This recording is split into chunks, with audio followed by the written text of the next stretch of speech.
¿Cuántas promesas te han hecho que no se han cumplido? Yo no te prometo un gran sueldo. Te prometo un trabajo fijo. No te prometo que siempre sea como el primer día. Te prometo que nunca te faltarán las fuerzas. No te prometo que todos tus compañeros resistan. Te prometo que se puede llegar hasta el final. No te prometo personas importantes. Te prometo personas que no saben cuánto valen. No te prometo que vayan a hacer caso de lo que digas. Te prometo que querrás repetirlo una y otra vez. No te prometo la comprensión de los que te rodean. Te prometo que sabrás que has hecho lo correcto. No te prometo que te vayan a pedir ayuda. Te prometo que te necesitarán. No te prometo una decisión fácil. Te prometo que nunca te arrepentirás. No te prometo un trabajo perfecto. Te prometo formar parte de un proyecto inolvidable. No te prometo que siempre vayas a obtener resultados. Te prometo que tu trabajo dará mucho fruto. No te prometo que vayas a tener grandes lujos. Te prometo que tu riqueza será eterna. No te prometo que siempre vayas a poder ser valiente. Te prometo que tu amor será más fuerte que el mío. No te prometo que puedas acabar con el dolor, el sufrimiento y la injusticia. Te prometo que estés donde estés, llevarás esperanza. No te prometo el reconocimiento del mundo. Te prometo una palabra eficaz. No te prometo seguridades humanas. Te prometo la certeza de que has sido elegido. Y te prometo que alimentarás al mundo.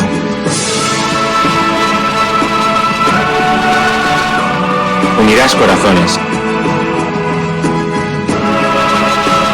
Acompañarás a los que sufren. Confirmarás a los que quieren ser fuertes. Experimentarás con ellos la verdadera alegría. Sumergirás a los hombres en la verdad. Y serás sacerdote, testigo de Jesucristo.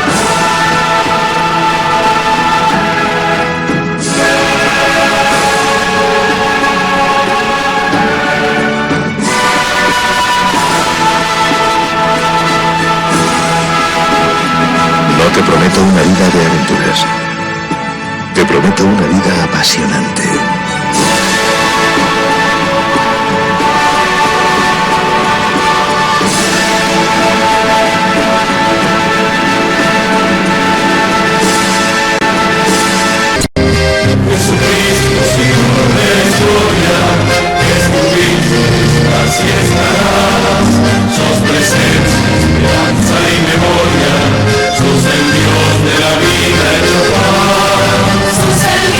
Jesús que estuviste junto al agua de Genesaret y ante el hambre del pueblo exigiste, denle ustedes por Dios de comer. Quédate con nosotros, Jesús, te da miedo tanta oscuridad.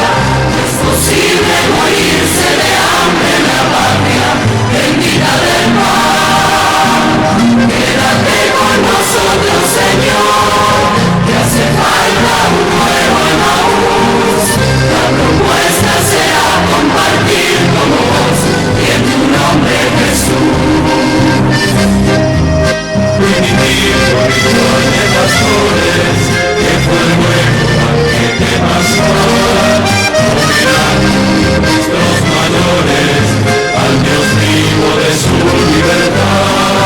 Cena santa, signo y profecía, memorial de Jesús servidor, nueva alianza de la Eucaristía, que es misterio de fe y comunión.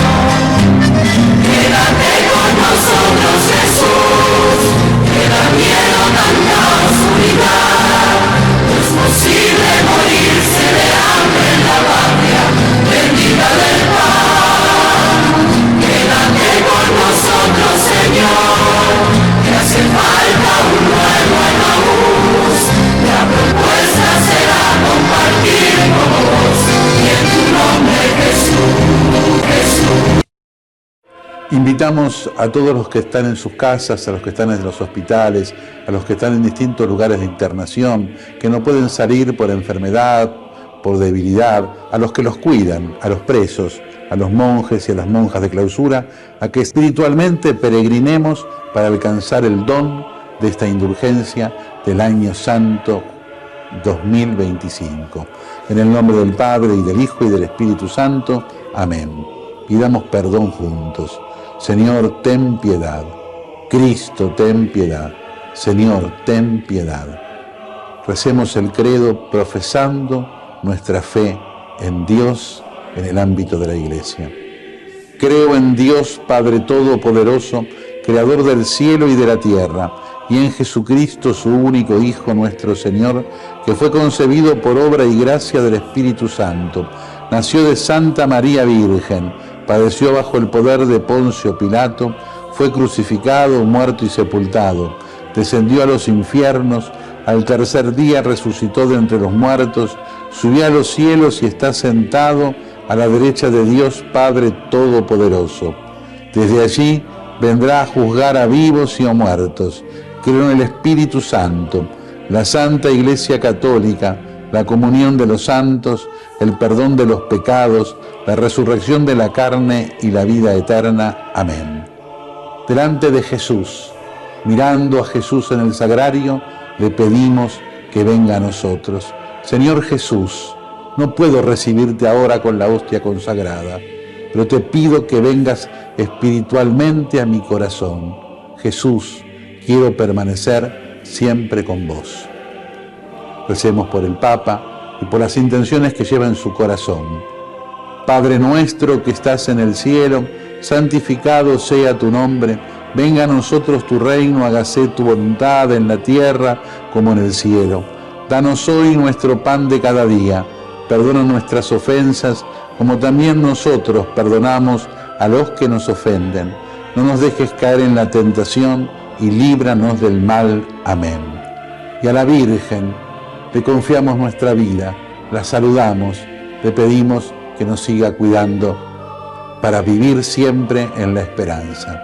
Y que a todos los bendiga Dios, que es Padre, Hijo y Espíritu Santo. Amén. Amén. Fuerza Patria no es una consigna vacía.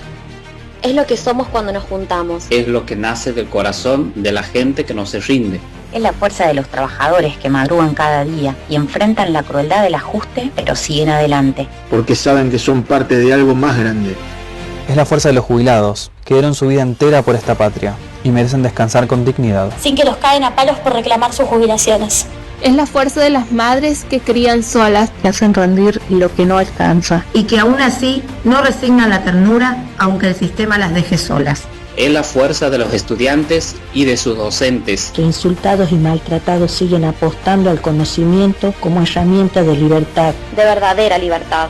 Es la fuerza de los médicos y de los científicos, que dedicaron y siguen dedicando su vida a cuidar y a descubrir, a pesar de que hoy son señalados como enemigos por un gobierno que los desprecia. Es una fuerza que no divide, que abraza, que une, que construye. Porque si algo aprendimos es que la única salida se construye con unidad. Y que el futuro no se espera. Se gana con inteligencia, valentía y con esperanza. No es una consigna vacía. Es la fuerza de nuestra patria. En ese escenario, ¿qué hizo el gobierno? Inyectó pesos. ¿Por qué? Porque hizo un desarme desprolijo de un instrumento que se llama el LEFI. Creyeron que los bancos iban a aceptar el cambio de estas letras de fiscales de liquidez por las famosas LECAPs que emite el Tesoro. Los bancos no aceptaron canjear por LECAPs y se quedaron con muchos pesos encima. ¿Y eso qué significó? Que automáticamente fueran a la tasa de caución, que es un mecanismo más de cortísimo plazo, y la tasa de caución se desplomara. Lo que significa es que las tasas de referencia de la economía se fueron a la miércoles.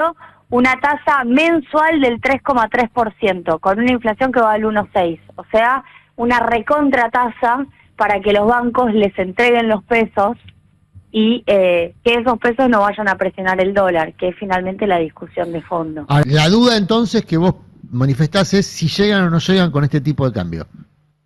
Y lo que pasó estos últimos días abre una duda. Okay. Terminaron convalidando una tasa muy alta para que el tipo de cambio no se les desmadre. A ver, contanos qué quilombo hicieron, porque yo trataba de hacer un resumen de lo que pasó ayer.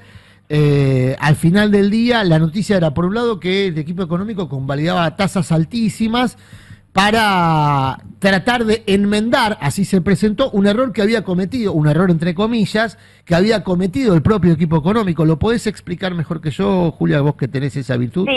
Sí, estuvimos estos días con el CEPA tratando de explicarlo incluso para nuestros seguidores en redes sociales que siguen los tweets de Caputo y no entienden nada. A ver, frente a un escenario complejo, en términos de dólares, que ya lo conocés, pero déjame recordarte, estamos en una etapa de aguinaldo. El aguinaldo va a presionar, todavía no vimos los números del balance cambiario porque todavía no se publicó, pero junio va a tener una formación de activos externos fuerte. A eso le agregamos las vacaciones de la clase media alta en el exterior y le agregamos que los productores ya le vendieron a las exportadoras, por ende los productores ya no venden más la cosecha. En ese escenario, ¿qué hizo el gobierno? Inyectó pesos.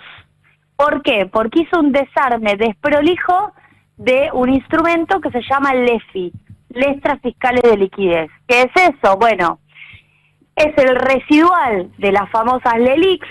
Primero se llamaban LEVAX, después se llamaron LELIX, últimamente se llamaban LEFI, que son el instrumento con el cual el Banco Central hace política monetaria, comprando y vendiendo con los bancos.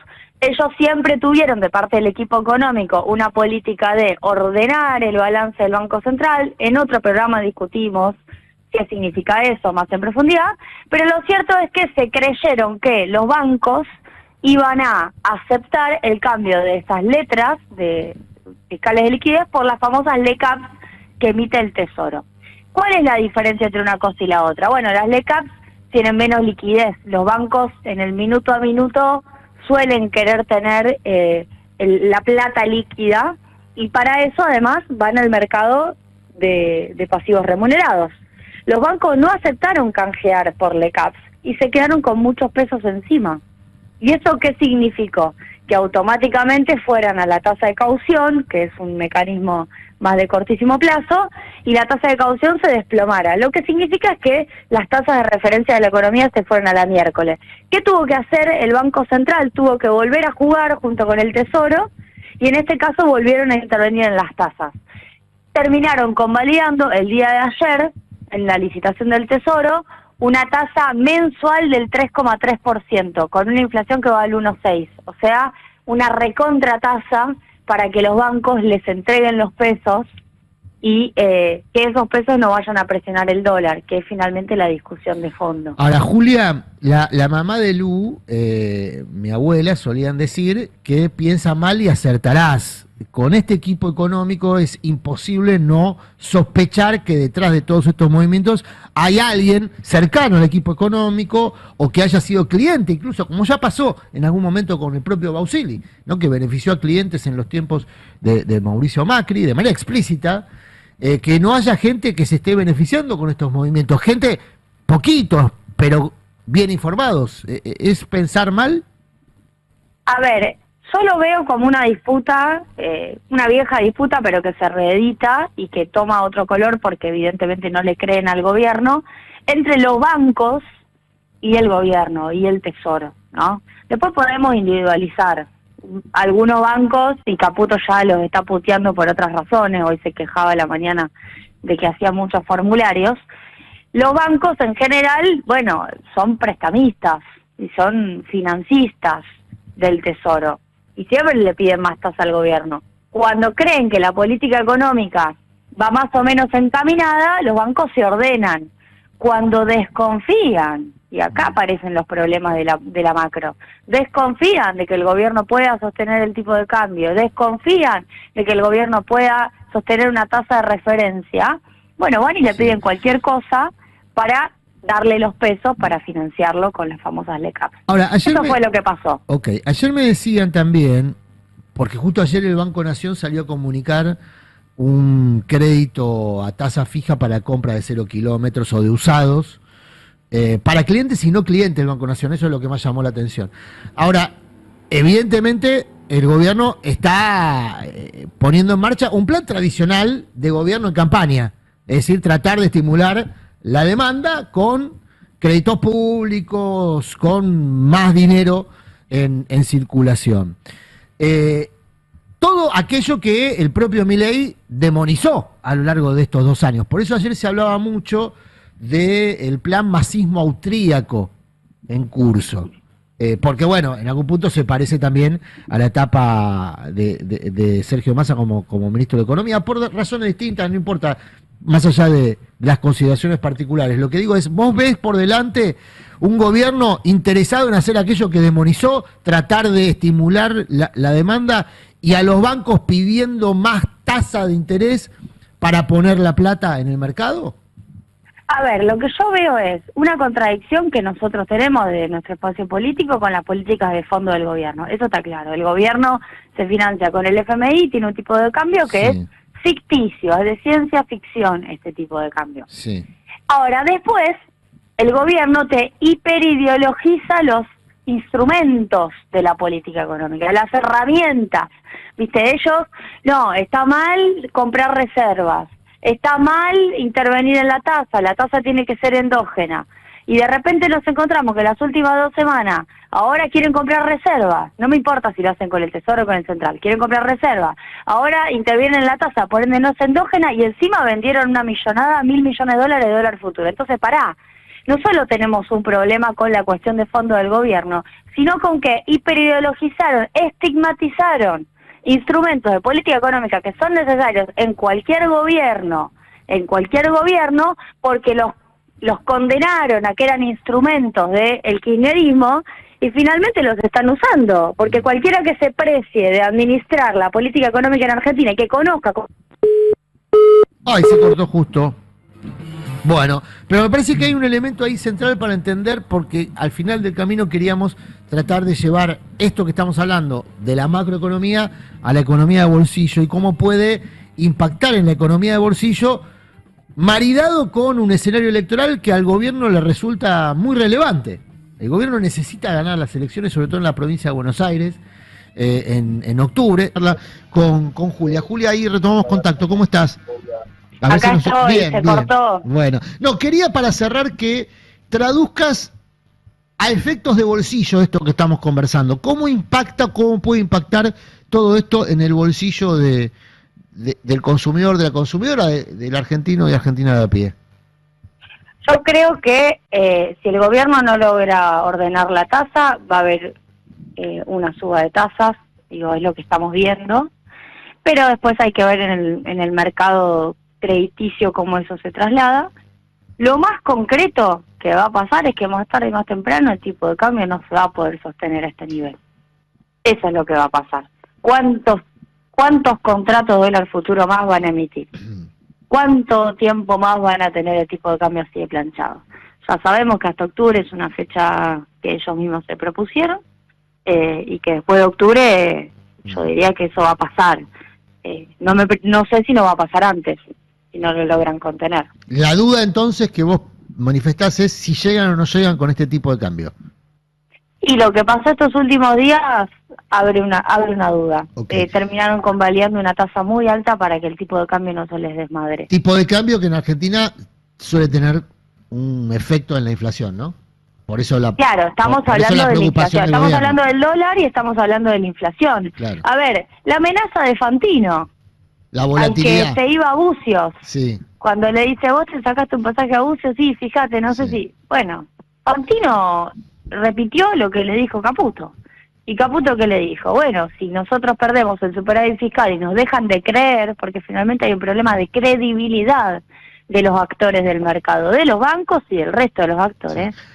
Bueno, el tipo de cambio también deja de ser sostenible. Ahora, Julia, el superávit me parece que lo va a perder de todas maneras, porque convalidando la tasa que convalidó ayer, casi que se consume para el repago si no puede rolear, y habrá que ver en qué términos lo rolea, o sea, no refinancia esta deuda, casi la mitad del superávit que está previsto. En términos de miles de millones de pesos, ¿no? Comprometidos en esta tasa. Mirá, nosotros hicimos el cálculo de cuánta plata les significó la capitalización de las LEFI en los primeros 5 meses del 2025 y nos da que es el 72% del famoso costo fiscal por jubilaciones, pensiones y bono que vamos a insistir en el Congreso para que se se apruebe. Sí. O sea, hay una, no te digo una casi equivalencia, pero digo, hay un costo La incluso capitalización más es elevado. el pago, ¿no? Es el pago ¿Cómo? de eso. La capitalización es el pago de eso.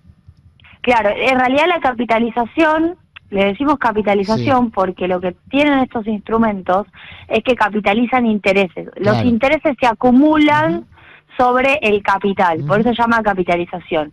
Y lo que tienen las LEFI, por eso la quisieron eliminar, pero igual les capitalizaron mucho tiempo, es que no se contabiliza eso adentro de el déficit financiero. Claro, por eso están maquillando el déficit cuasi fiscal, digamos.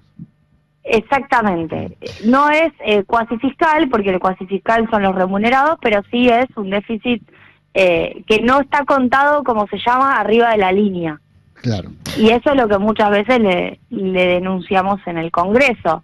Otra comparativa que hicimos sobre la discusión de jubilaciones, el giro de utilidades del Banco Central del Tesoro, que se supone que por el acuerdo con el fondo no debería haber existido, y sin embargo 3 días más tarde, el acuerdo fue el 14 de abril, el 17 estuvieron transfiriendo utilidades. Bueno, las utilidades fueron tanta plata que son el 22% de la plata que significa el aumento de jubilaciones, pensiones y de bono para la segunda parte del año.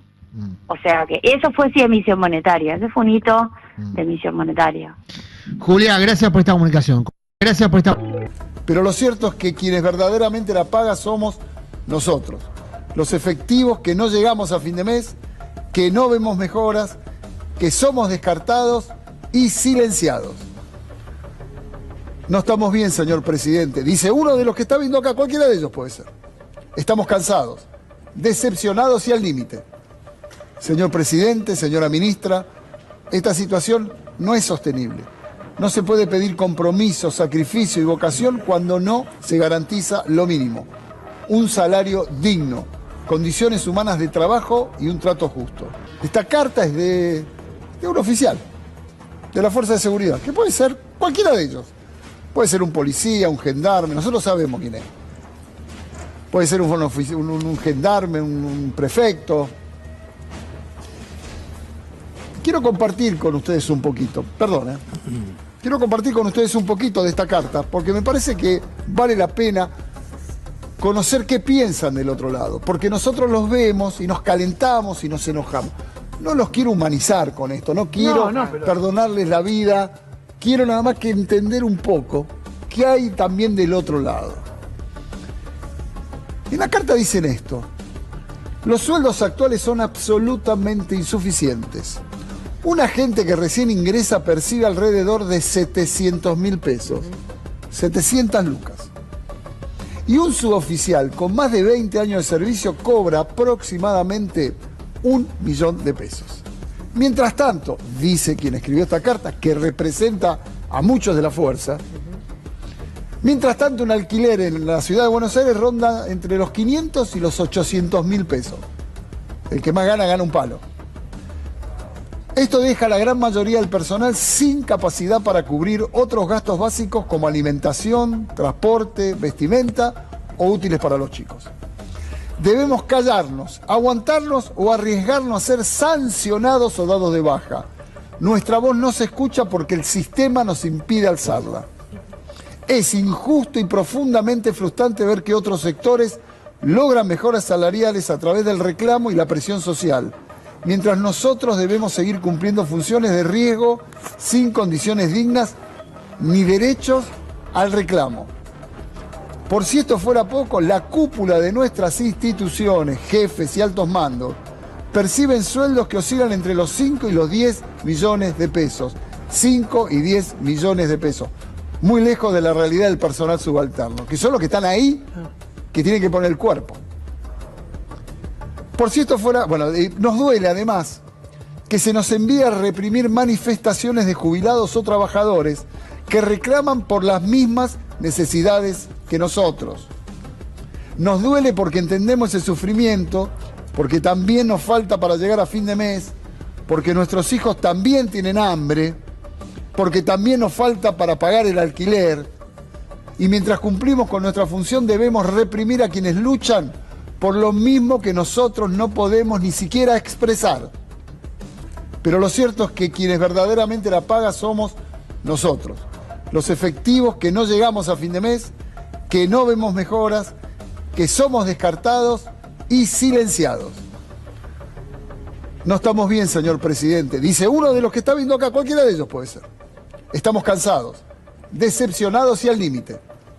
Señor presidente, señora ministra, esta situación no es sostenible. No se puede pedir compromiso, sacrificio y vocación cuando no se garantiza lo mínimo. Un salario digno, condiciones humanas de trabajo y un trato justo. Y dice, termina, ustedes tienen hoy la oportunidad y responsabilidad de escuchar este reclamo y de transformar una realidad que se vuelve insostenible para miles de familias. Aún estamos a tiempo de evitar un colapso institucional mayor. El intento de asesinato mal investigado desde el vamos por la jueza Capuchetti sobre la expresidenta Cristina Fernández de Kirchner, ahora se empieza a tomar cuerpo la famosa pista Milman. Ariel Sack con la información precisa sobre este tema. Buenas noches, Ariel. Buenas noches, Gato. Se conoció en los últimos instantes, recién, cuando terminó la extracción de la información del teléfono de Gerardo Milman, un mensaje de WhatsApp que todavía permanecía en el dispositivo, que reaviva la pista Milman. Estamos hablando de un mensaje de WhatsApp que le envió aparentemente una secretaria de nombre Erika y que vamos a pasar a ver enseguida, donde le dice, palabras más, palabras menos, si no nos devolvés el laburo, nosotros vamos a contar aquello que no querés que contemos. Te lo voy a leer todo, Gato. Esto fue el 20 de enero del 2023. Ustedes recuerden, el intento de asesinato de Cristina Fernández de Kirchner había ocurrido el 1 de septiembre del año anterior. Para esa fecha, Milman estaba despidiendo de su oficina a todas sus secretarias. Y una secretaria, aparentemente, de nombre Erika, le escribe a su WhatsApp: parece una tomada de pelo todo esto. Nosotras pariéndola acá, cagadas de calor por tu culpa y vos de vacaciones en Pinamar. Estoy sin laburo, sin un mango, sin ayuda de nadie. Por tu culpa, Jerry. ¿Sabés en qué va a terminar pasando? Que salgamos todas en la tele para decir la verdad de cada una, porque nadie nos ayuda. No tenemos nada que perder. Rocío también está recaliente porque perdió el laburo y quiere salir en la tele para decir todo. Y así estamos todas, porque todos se abrieron de gambas. A mí me dijeron a través de Carolina que están hablando en la poli, pero estoy casi segura que no están haciendo nada. No puedo estar sin laburo, Jerry, y vos sabés que dejé la policía porque vos me prometiste algo y confié y ahora te cagaste en todo y desapareciste. Le recrimina una mujer de nombre Erika a Jerry Milman. Atención con el pasaje del mensaje en el que le dice: ¿sabés qué va a terminar pasando? Que salgamos todas para decir en la tele nuestra verdad, cada una, porque nadie nos ayudó, no tenemos nada que perder. ¿En qué contexto ocurrió este mensaje y a qué se refiere esta mujer de nombre Erika? Eso es lo que quiere saber la querella, pero por supuesto también es lo que quiere saber el fiscal Carlos Rívolo, que hace instantes nomás planteó en el expediente que es preciso saber qué había antes y qué hubo después de ese mensaje. ¿Y por qué lo planteó así? Porque está pidiendo que se haga un análisis más completo del teléfono de Gerardo Milman y no uno como el que ordenó la jueza María Eugenia Capuchetti, que era acotado, que proponía la búsqueda de una cantidad determinada de palabras. Lo que dice el fiscal es: por el tenor de esta investigación, por la sensibilidad del caso, el teléfono hay que compulsarlo manualmente, hay que mirar mensaje por mensaje, y en el caso de esta conversación en particular es necesario saber de dónde viene esta charla. ¿Por qué? Si la información es importante para la causa, si este mensaje es relevante, a esta mujer hay que llamarla en calidad de testigo. Pero de forma urgente. En calidad de testigo. De forma urgente, la jueza Capuchetti. La jueza Capuchetti.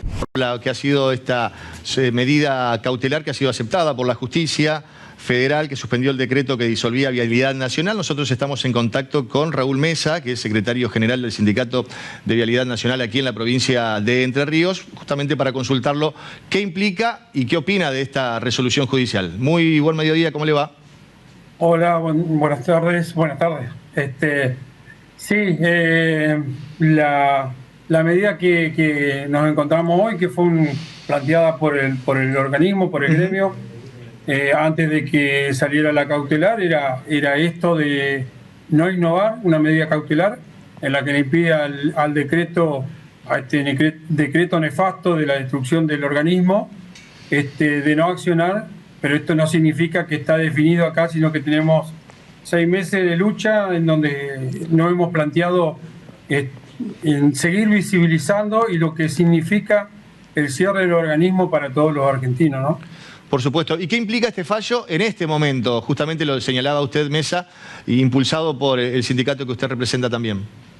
Sí, que implica que a los trabajadores que están en un estado de angustia en todo el país, porque esto no es solamente la provincia de Entre Ríos, sino son 5.300 trabajadores que están muy preocupados con este tipo de acción que se viene llevando a cabo en todo el país y sirve a aclarar que no es solamente Vialidad Nacional el que está sufriendo este maltrato, no solamente de los trabajadores, sino de la gente que es beneficiada. Pensemos que si a las personas no le damos la posibilidad de salir a viajar con tranquilidad, y aclaro que nunca estuvimos en un 10, porque la verdad, porque no tenemos que decir que porque hace ya casi 2 años que no hacemos mantenimiento como corresponde en la ruta porque estamos desfinanciados, esto se va a solucionar solamente que los fondos lleguen y se puedan hacer inversiones en las rutas que están en un deterioro del 60% en la red nacional, ¿no?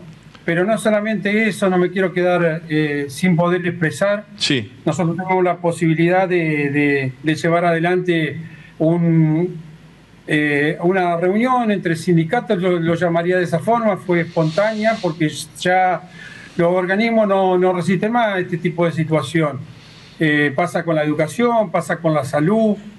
Entonces, ¿qué es lo que tenemos que hacer los dirigentes ante esto? Y tenemos que salir a tomar algún tipo de medida también, que la gente la vea de forma pacífica, obviamente, pero que la gente se sume y que sepa que los dirigentes nos debemos a los trabajadores y que, bueno, esto que pasó hoy con que la justicia salga a favor, y no va a ser la única provincia, porque lo hemos hecho en casi toda la provincia la presentación, claro, no va a ser la única provincia que se va a mostrar a favor de no destruir lo que los argentinos nos costó un montón para construir.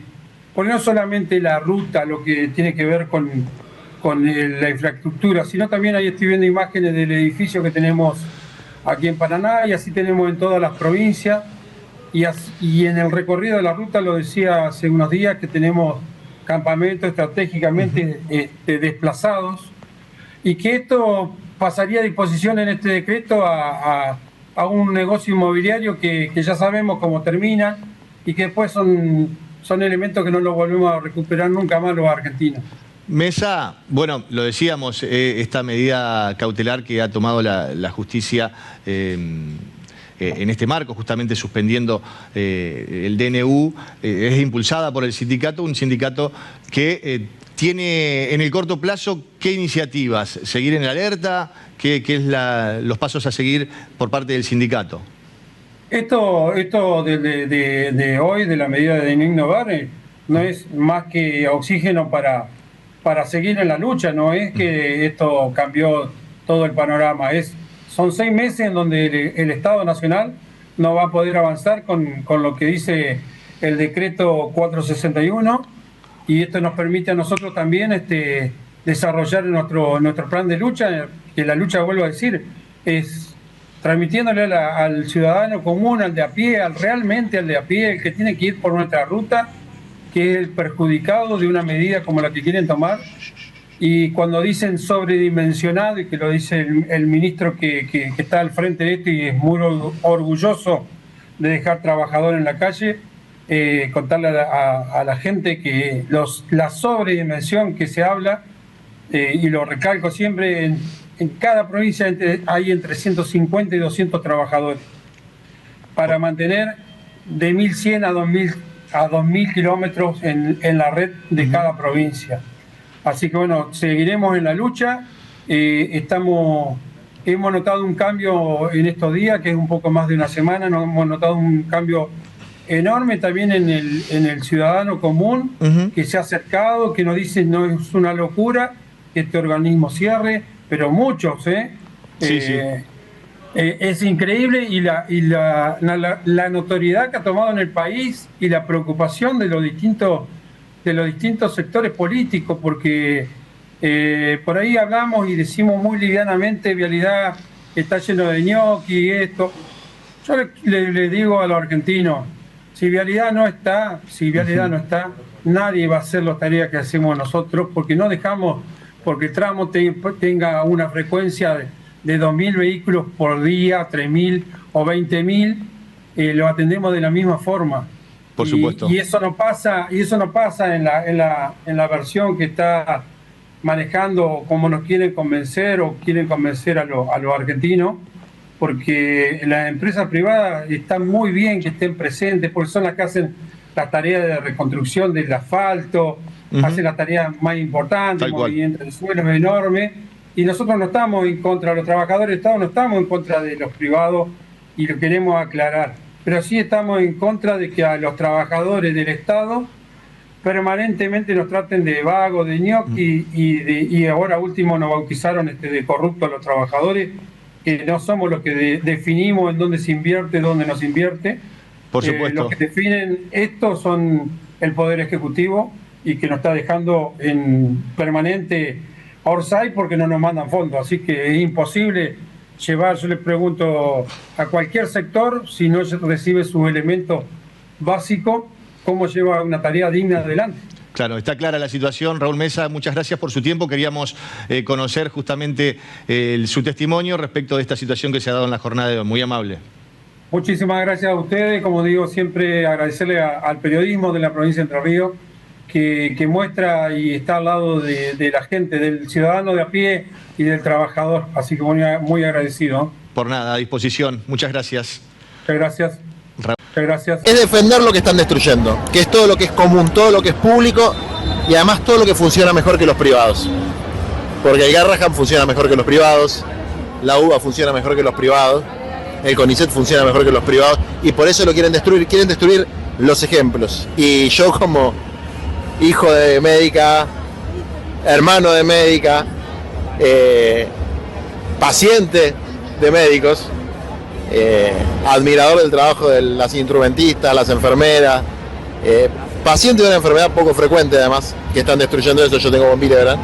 Por muchos motivos, y como militante popular, estamos acá acompañando con toda nuestra fuerza y con la agrupación de médicos de Patria Grande, que es La Carrica, que hace las brigadas sanitarias en todo el país, y con los chicos de Vientos de Libertad, que trabajan en la resolución de los problemas de adicciones. Así que acompañando y resistiendo la destrucción de todas las cosas lindas y nobles que tiene nuestro país. Ahora también hay una forma de desestimar todo lo que es esta manifestación por parte del gobierno, ¿no? Diciendo que es partidario. ¿Cómo lo ves vos y qué respondes a eso? En todas las manifestaciones sectoriales, la militancia política del campo popular no solamente puede estar, sino que debe estar. Acá deben estar todos los dirigentes. Bueno, el que no puede, pero todos tienen que estar. De todos los partidos que estamos en contra del desguace y el vaciamiento del sistema de salud, de educación, de la obra pública, de las cosas que le hacen bien al pueblo. Así que la respuesta es, nos corresponde estar, es nuestra obligación. Es nuestra obligación. ¿El ministro de Salud tiene que renunciar para vos? Bueno, varios deberían renunciar, ¿no? Este hombre encargado del área de discapacidad que maltrató a un chico con autismo, el área de salud que está lo de Bonaparte, que lo conozco más de cerca por el tema de la salud mental, es una cosa terrible. Han dejado gente que necesita mucho la medicación sin medicación. El tema de los remedios que le sacaron a los jubilados es terrible. Y después, arriba de todo eso, está la superministra de Capital Humano. Es decir, son una banda de delincuentes, de cagadores, de gente que no labura y que maltrata a los que sí laburan, y que ha profundizado una deshumanización que en la Argentina lamentablemente ya venía, pero que ahora se ha convertido en política de Estado. Última pregunta. Petovelo dijo que el Estado no tiene que cuidar a los niños, no tiene que ser el que cuida a los niños. ¿Cuál es tu respuesta? Petovelo es ministra de un presidente que dice que morirse de hambre es un derecho y que la justicia social es un pecado capital. Así que me parece razonable que una mentirosa perversa como Petovelo, que encanutó los alimentos y si no hubiésemos logrado ganar ese juicio los chicos nunca lo hubiesen recibido, mienta permanentemente y diga estas barbaridades. Muchas gracias. Y gracias por estar aquí una vez más. Bueno, vamos a empezar con los laburantes del Garrahan, que hoy han protagonizado una multitudinaria marcha impresionante y la verdad que muy acompañados, ¿no? Así que se van presentando y avanti. Buenas noches, mi nombre es Esteban. Antes que nada, sí, hicimos una gran movilización, hoy llevamos adelante convocada desde el Hospital Garrahan, pero que superó eso porque muchos sectores se convocaron, diferentes sectores que acá estamos algunos representados y que no solamente fueron a apoyar al hospital, sino también llevaron sus propios reclamos. Y antes que nada quería agradecerles a todas las familias que se acercaron a apoyar la movilización y la comunidad que nos daban ese apoyo, pero bueno, lo que venían contando de esto del ataque a la salud pública tiene responsables. Acá trajimos al ministro Lugones, que en vez de dar la cara y dar respuestas, solamente habla por Twitter, que felicita... Alcánzame, así lo mostramos, está bien, ¿eh? Felicita lo que se hace en el hospital, buscado, que... Sí, está buscado. Buscado, Mario Lugones, para la salud pública, para... ¿qué dice? Roba la salud pública para negocios privados. Claro, felicita al Hospital Garrahan por hacer una cirugía de trasplante de intestino, pero sigue vaciando el hospital, sigue recortando y quiere este gobierno, sus políticas de ajustes es eso, es hacer un negocio de la salud pública, y que hoy se demostró que la sociedad no lo va a permitir y que tampoco los trabajadores de la salud lo vamos a dejar pasar. Bien, vayan pasando ese micrófono los que quieran hablar, ¿eh? Sí, hoy realmente fue muy emocionante, estaban nuestros pacientes junto a nosotros en el escenario y bueno, es un puntapié inicial esta enorme movilización para seguir avanzando, ¿no? Porque hoy también estuvieron trabajadores de Seco y Georgalos, que son familias despedidas, son parte de las miles de familias despedidas a nivel nacional. Esos son nuestros pacientes. Claro. Son los que vienen todos los días a la consulta con el último mango para llegar al colectivo, son los que no pueden comprar la medicación. Y nosotros no somos ajenos a esa realidad. Son los que no tienen vivienda, no pueden pagar el alquiler porque está inalcanzable. Y también vemos la crisis y lo crítica de la situación de los jubilados todos los miércoles. Yo en particular soy de la posta de salud y cuidado y estamos ahí bancando.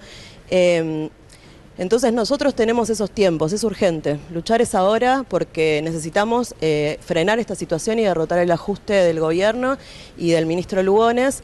Por eso es que hoy también durante la movilización exigimos que direcciones sindicales como UPCN o DAER de Sanidad tienen que convocar a medidas contundentes, acciones, tienen que convocar a un paro y plan de lucha nacional. La fuerza está, se demostró en las calles, convocamos desde el Garrahan y la comunidad toda apoyó, todos los sectores que están en lucha apoyaron y hoy fue una marcha por la salud pública y por el triunfo de todas las luchas. Esa es la perspectiva y bueno, vamos a seguir en los lugares de trabajo insistiendo con eso.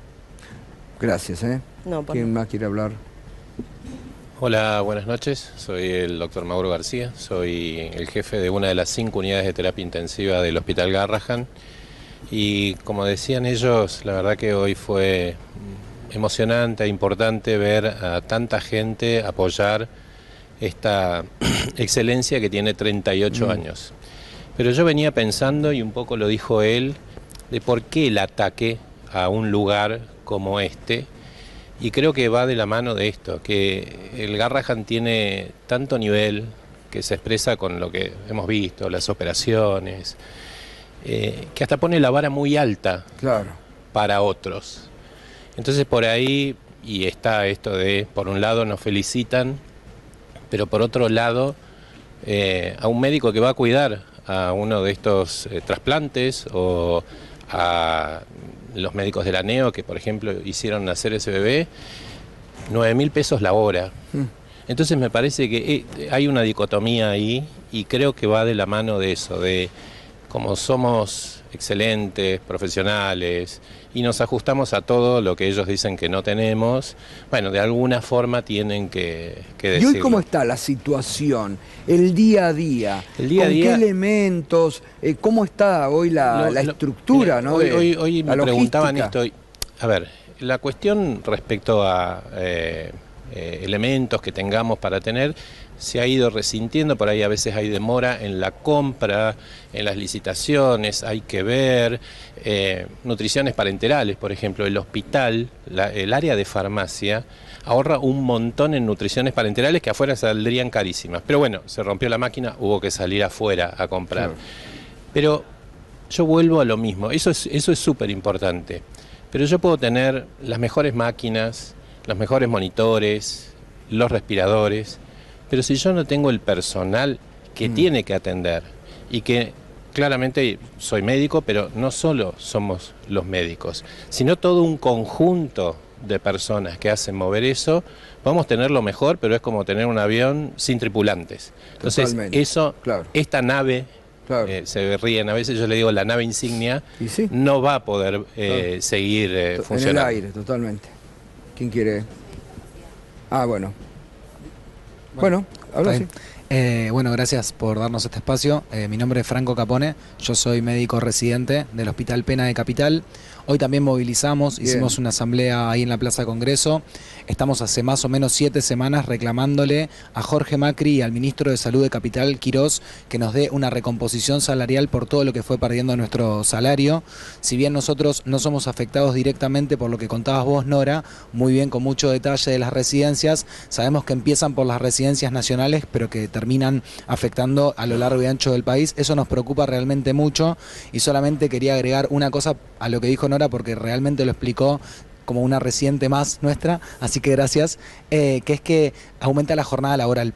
La jornada laboral pasaría a ser sin posguardia. Quiere decir que una persona que estuvo 24 horas de guardia, que a veces es muy difícil comer, ir al baño, tomar agua, cuando termina esas 24 horas tiene que hacer media jornada más. Entonces estamos hablando de una jornada casi de 28, 29 horas de corrido, y eso, la principal afectada es la población. Total. Yo trabajo en una villa que justamente trabajamos mucho lo que vos contabas, Nora, alrededor de la prevención de cáncer de mama, de cuello de útero, de colon, y centralmente en la prevención y el acompañamiento de personas con enfermedades crónicas no transmisibles, desde ya diabetes, hipertensión, y ese es el trabajo también que hacemos las y los residentes todos los días para una población que capaz no puede pagar o de Swiss Medical o ir al sanatorio. Cada vez menos. Por ejemplo, el ministro Lugones es dueño de un sanatorio de los más ricos que tiene este país, que es el Sanatorio Güemes de Capital Federal. Hay gente que no puede acceder ahí y termina yendo, porque es la única opción, a nuestro hospital, como el Pena, al Fernández, al Durán, y ahí es donde en cada lugar, siempre, desde un parto, una atención en la guardia, una cirugía, va a haber una residente o un residente brindando atención a la población. Bueno, gracias. Vamos al tema de discapacidad, que mañana hacen la marcha, ¿no? Sí, mañana está la marcha al mediodía, pero también hoy fuimos parte de la enorme movilización por nuestros reclamos, acompañando la pelea, porque digo, nuestros pacientes, yo soy terapista ocupacional, nuestros pacientes acceden al Hospital Garrahan para sus tratamientos más complejos, y bueno, venimos de un triunfo importante, que es la sanción en diputados y en senadores de la emergencia en discapacidad. Ahora queda pelear por lo que falta, que son los recortes que se hicieron de esa ley. Nosotros trabajamos de manera muy precarizada, digo, el primer proyecto de emergencia en discapacidad se presentó en el año 2022, o sea que imagínense que nuestro trabajo viene muy golpeado de hace mucho tiempo. Pero también hay otros reclamos del sector que son muy importantes, que es el trabajo digno para las personas con discapacidad, que se cumpla el 4% mínimo del Estado, que no se cumple. También el acceso a una vivienda digna, trabajo con derechos para quienes trabajamos en el sector, la mayoría somos monotributistas, estamos precarizados. Entonces esto me parece muy importante, por eso unimos nuestros reclamos también al conjunto de la salud, de los trabajadores de los diferentes sectores que vienen siendo afectados por la motosierra de Milei. Bien. ¿Hay alguien más del área ahí? Sí, vamos. ¿Qué tal? ¿Cómo estás? Buenas noches. Yo trabajo particularmente en 2 escuelas, soy futura psicopedagoga y también me parece que movilizamos las semanas anteriores contra el ajuste en discapacidad, pero también poniendo en debate la emergencia en discapacidad, ¿no? Que era algo que era muy necesario y que ahí se dio una unidad muy importante, que un poco lo mencionaban desde el Garrahan, entre familias, prestadores, personas con discapacidad, y es lo que hizo la fuerza para que hoy estemos justamente planteando que la emergencia en discapacidad puede llegar a avanzar, con un trabajo que para nosotras es muy precarizado. Nosotras desde diciembre del año pasado que el nomenclador no aumenta, los aumentos que hubo fueron de 1%, ¿no? Cuando la inflación es muy alta y cuando nuestro salario no llega a la canasta familiar. Y una cosa que me quedaba pensando es justamente nosotras también tenemos que trabajar muchos acompañamientos, muchas horas en las escuelas, ir de una escuela a otra, y eso no nos permite muchas veces formarnos también, ¿no? Estamos a la corridas con el pluriempleo para poder llegar a fin de mes, ni aún así llegamos, y también muchas somos mujeres, y eso también es lo que más afecta, es un sector altamente feminizado y precarizado, tanto las que trabajamos en el ámbito de la discapacidad, como quienes trabajamos en la educación y como quienes cuidamos y acompañamos a las personas con discapacidad. Así que gracias por favor, difundir la por favor. Si quieren, dale. Yo soy residente también, como contaba él, pero yo soy de la provincia de Buenos Aires. Y nosotros hoy estuvimos también los residentes de la provincia movilizando junto al Garrahan, junto a todos los sectores en lucha que estábamos en la calle, porque también, bueno, un poco lo que se decía, desde que asumió el gobierno de Milei hasta acá, aumentó un 30% de la demanda en los hospitales públicos, eso lo dijo el propio ministro de la provincia, y para nosotros eso no es un número vacío, son familias que se quedaron sin trabajo formal, sin posibilidad de pagar una prepaga, bueno, que volvieron al sistema público, que los atendemos nosotros, que vemos las condiciones en lo que eso sucede, y para nosotros, digamos, no es vacío, ¿no?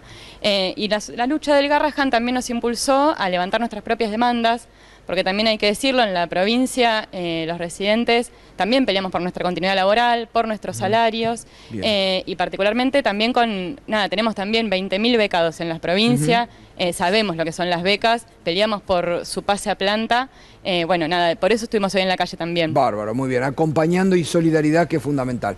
Vamos con el tema vialidad, por favor, Fabián, o quién, no, por favor, vamos. Hola, ¿qué tal? ¿Cómo Mi te va? nombre, Buenas noches. ¿qué tal? Buenas noches. Mi nombre es Emiliana McNamara y soy la secretaria general del Sindicato de Empleados de Vialidad Nacional de Cava y Provincia de Buenos Aires. Como anticiparon en el programa, la verdad que estamos muy contentos por la noticia de la cautelar que salió a favor, que presentamos desde el sindicato, así que esa noticia nos trajo mucha alegría. Hoy estábamos en una jornada justamente con compañeros del INTA, del INADE, del INASE, del INTI, trabajadores, también estaba la gente de ATE, y justamente estábamos, luchando en la calle como se debe, pero bueno, otra de nuestras armas era la justicia y salió a favor. Así que la verdad muy contentos por eso. Creemos que es el puntapié para seguir en la lucha, porque esto no termina acá. Exacto. Esto debe continuar, pero nos da un respiro y un envión para poder seguir, porque vemos... Además, los gobernadores están pidiendo, todos los gobernadores, se está viendo en el día a día el Estado, la locura de cerrar vialidad para romper la estructura de la Argentina, ¿no? Así que realmente... No, por supuesto, y ahora escuchando a todos los compañeros del Garrahan y también a la gente de discapacidad, esto también tiene que ver con una cuestión de salud pública, porque las rutas en el estado que están... ¿Cómo llega? ¿Cómo llega una ambulancia del interior al Garrahan? Esquivando pozos va a llegar. No, y la cantidad de siniestros y de víctimas, y también el tema de la discapacidad, porque al haber siniestros no todos son víctimas fatales, es gente que queda con alguna discapacidad. Por lo tanto también es un problema económico, como decía antes la doctora, que esto también incide en la parte de la economía. Todo tiene que ver con todo, y por eso me parece re importante lo que pasó hoy en la marcha, en la que estuvimos acompañando todos, y nada. Espectacular. Tengo para uno más porque me está esperando un invitado. Bueno, vamos, Fabián. Completar lo que dice mi compañera, sí, es verdad, hoy salió la cautelar, nos da ese respiro, creemos que ahora tenemos estos 6 meses para dar la pelea en las cámaras, en el Congreso, ahí es donde también los gobernadores pueden incidir. Necesitamos derogar no solamente los decretos de vialidad, sino también lo del INTI, lo del INTA. Necesitamos recuperar estos organismos estratégicos que, como bien vos decís, es parte de ruptura del federalismo y de la soberanía, en nuestro caso territorial, pero que hoy nos da este respiro para poder continuar la pelea. desde otro lado y sobre todo alguien que aporte racionalidad y que escucha a los trabajadores, como esta jueza que bien hizo en frenar esta medida que, recordemos, nos disolvía pero no le ofrecía ninguna respuesta al pueblo argentino de qué es lo que se iba a hacer con las rutas nacionales. Bien. Muchas gracias. 30 segundos, por favor. 30 segundos porque tengo al invitado. No, de acuerdo con el compañero, pero la lucha recién empieza porque puede caer la cautelar, entonces hay que hasta el final para derrotarlo también en las cámaras, y se da porque llevamos 43 días de lucha interrumpida. Hay un datito de color nada más que es muy rápido. Cuando fue la tragedia de Once hubo alrededor de 50 a 52 muertos. Hay 7 muertos por día en accidentes viales. Sí, entonces, hay una responsabilidad penal de Sturzenegger y del gobierno de Milei por los muertos que ocurran en las rutas nacionales. ¿Sí? Es responsabilidad penal de ellos. Totalmente. Los trabajadores queremos evitar eso. No es nada más que los puestos de trabajo. Exacto. Muchas gracias. Y hay que denunciar eso. Ayer el ministro de Obras Públicas de Santa Fe decía eso, que es prácticamente equiparado un 11 por día. Sí. Es tremendo. Así lo escuché en la radio, hay que denunciarlo. Es más, lo decía el ministro, que ellos ponen material para que nuestros trabajadores de vialidad tapen los pozos porque el gobierno nacional no da el asfalto y lo termina dando a una provincia. Pero no se puede o sea, hay disposición nuestra de trabajar. Pero hay que terminar con eso, es una locura. Es una locura, totalmente. Gracias a todos. Esta es la tribuna de ustedes, está a disposición de ustedes para cuando la necesiten. Nora, gracias. Muchas gracias. Bueno, me voy al intendente Paso de los Libres, candidato a gobernador en Corrientes. ¿Qué es lo que está pasando? Julia habló, y no es la primera vez que lo escucho, sobre todo de una compañera mujer, con mayor o menor nivel de exposición pública, de tortura y mortificación. Tortura y mortificación. Lo que le hicieron a Julia y a tantas otras compañeras, compañeros, genera dolor, no solamente psíquico, físico, duele en el cuerpo, incapacita. Y es cierto que hay un montón de casos en todo el mundo en los que se ha aplicado las deepfake, la inteligencia artificial, etcétera, en el que un particular le generó dolor a otra persona, pero acá hay un caso sin ningún precedente en el mundo, donde el propio presidente de la Nación, comandante en jefe de las Fuerzas Armadas de la República Argentina, jefe superior de las Fuerzas de Seguridad de este país, en más de 100 oportunidades, en una reiterancia alevosa, difunde o promueve esta tortura. Estamos hablando de un aparato que tiene una pata institucional y una parainstitucional. El presidente y algunos de sus funcionarios, de manera reiterada, profundizó este camino de tortura y mortificación. Y yo la verdad no me gusta ser ampuloso con las calificaciones, sobre todo cuando los que reciben las agresiones son personas con algún nivel de exposición que más o menos se pueden defender. Pero hablando con la expresidenta el día que salió este fallo mafioso adverso que recibió, buscábamos alguna forma de definir esto que estaba pasando. Yo busqué en el diccionario, me gusta leer el diccionario. Acá hay una situación de terrorismo psicológico. Y al ejercerse del Estado hay un terrorismo de Estado de otra intensidad, de otra naturaleza, pero que funciona de una manera similar. Implica infligir dolor psíquico y físico. Hay una situación que se va generalizando en el que el terror se instala en un sector de la dirigencia política, sindical, social, intelectual, académica, científica, periodística, cultural, que son las víctimas inmediatas de las agresiones del aparato estatal y paraestatal que funciona alrededor del señor Javier Milei. Son las víctimas inmediatas, pero las víctimas mediatas, como con tanta claridad dijo Walsh, son los millones que sufren la miseria planificada. Hay víctimas inmediatas y hay víctimas mediatas. El terrorismo sobre las víctimas inmediatas tiene por objeto desarrollar esta miseria planificada, y la otra cara de la moneda es el saqueo de la República Argentina, de sus recursos estratégicos, de su cultura solidaria y la destrucción de la patria. No se puede hacer eso, nunca se pudo hacer eso, sin represión estatal y paraestatal, que en este caso, insisto, se agrava por la aplicación desde la cúspide del Estado, desde el primer mandatario, de una estrategia de terrorismo de baja intensidad, de terrorismo psicológico, que hace sufrir en el cuerpo. ¿Por qué hacemos la actividad acá, en la Facultad de Derecho? Hay dos razones. Primero, porque muchos de nosotros somos abogados. Algunos lo van a hacer. ¿Y para qué estamos? Sobre todo si tenemos una perspectiva de justicia social y de respeto a la dignidad de cualquier persona, para defender esa dignidad. Para defender a los que eventualmente no se pueden defender.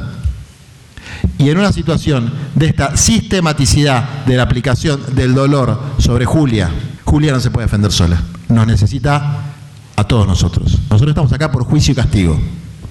Nosotros queremos un juicio y queremos un castigo severo, para todos los que participaron de esta acción criminal, que es mucha gente. Queremos que vayan a juicio y que sean castigados. Queremos que de manera con celeridad los domicilios, los dispositivos electrónicos, los celulares de estas personas sean secuestrados. Queremos que con celeridad los que tengan que estar en detención preventiva para no entorpecer la causa lo estén. Porque si no, ¿qué pasa? De un lado de la grieta política se puede hacer por 2 pavadas. Y Julia no dijo ni un 1% de los mensajes que le mandaron. Los Falcon Verde son casi permanentes en la historia. Tortura, violación, asesinato, son amenazas muy directas, muy concretas. Por eso el juez dispuso una primera medida, que es la custodia por 24 horas de Julia.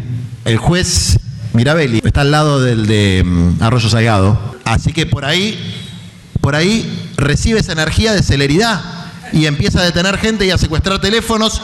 No, pero lo tiene que hacer, Lo tiene que hacer.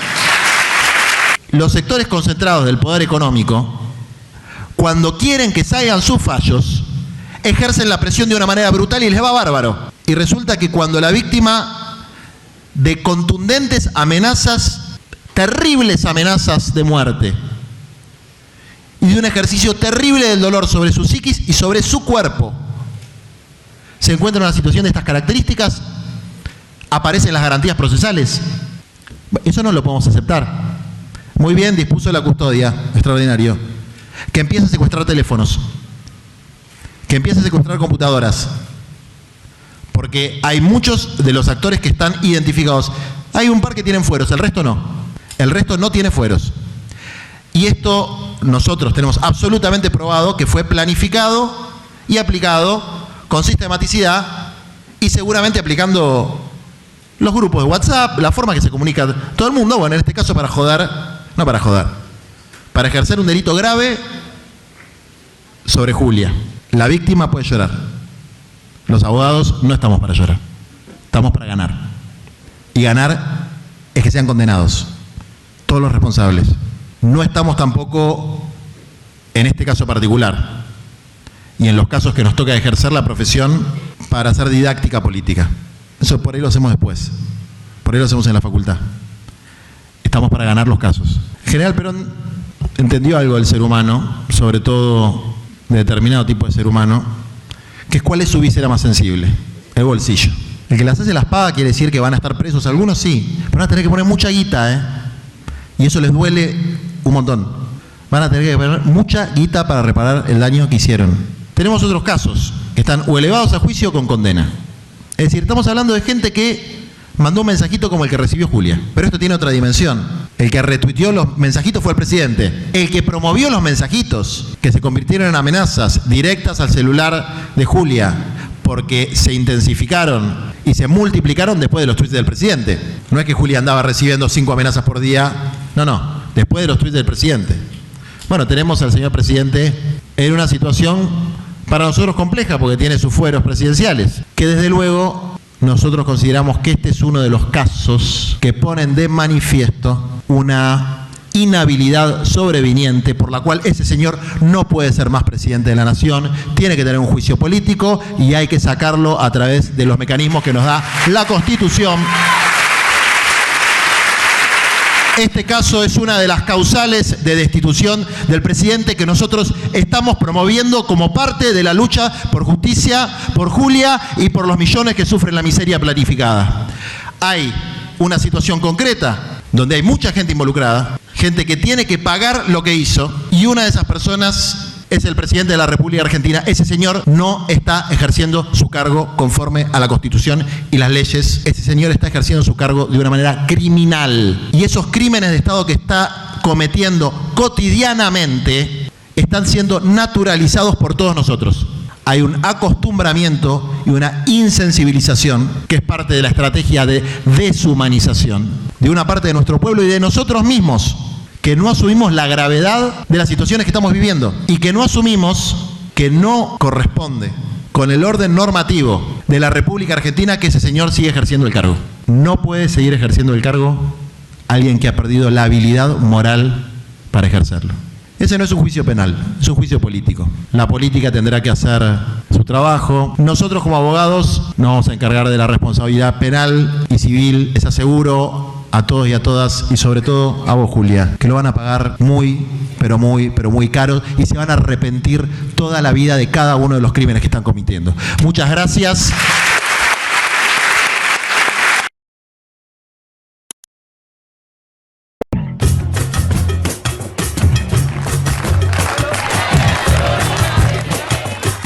Estoy yendo a la marcha por nuestro país en defensa de la compañera Cristina. Por recuperar un Estado de Derecho. Por Cristina y por todo el pueblo. Por el respeto a las instituciones y a la democracia misma estamos marchando en defensa de nuestra compañera. Porque tenemos memoria, porque tenemos historia. No nos han vencido y no nos vencerán. Porque más temprano que tarde el pueblo siempre vuelve y vamos a volver. Argentina con Cristina. Argentina con Cristina. Argentina con Cristina.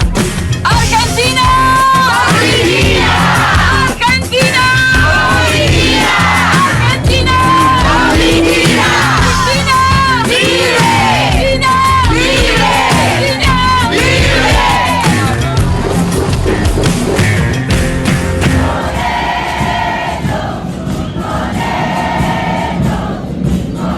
Gracias de corazón. Quiero contarles que lo que más me gustó fue escucharlos cantar otra vez Vamos a volver. El verdadero poder económico sabe que este modelo no tiene futuro. Sabe que se cae. Y por eso es que estoy presa. Pueden encerrarme a mí, pero no van a poder encerrar a todo el pueblo argentino. Vamos a volver. Y además, vamos a volver con más sabiduría, con más unidad, con más fuerza. Porque tenemos algo que ellos jamás van a tener. Ni van a poder comprar por más plata que tengan. Tenemos pueblo. Los pueblos finalmente siempre vuelven.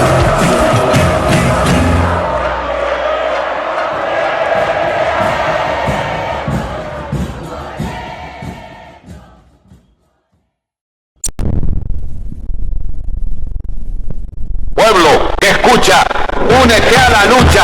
Pueblo que escucha, únete a la lucha. Pueblo que escucha, únete a la lucha. Pueblo que escucha, únete a la lucha. Pueblo que escucha, únete a la lucha. Pueblo que escucha, únete a la lucha. Pueblo que escucha, únete a la lucha. Pueblo unido, nunca vencido. Pueblo unido, nunca vencido. Y luche, luche, luche, no deje de luchar. Y luche, luche, luche, no deje de luchar. Por un canto de obrero, obrero y popular. Y luche, luche, luche, no deje de luchar. Pobre el pobre que no luche, siempre callado nomás.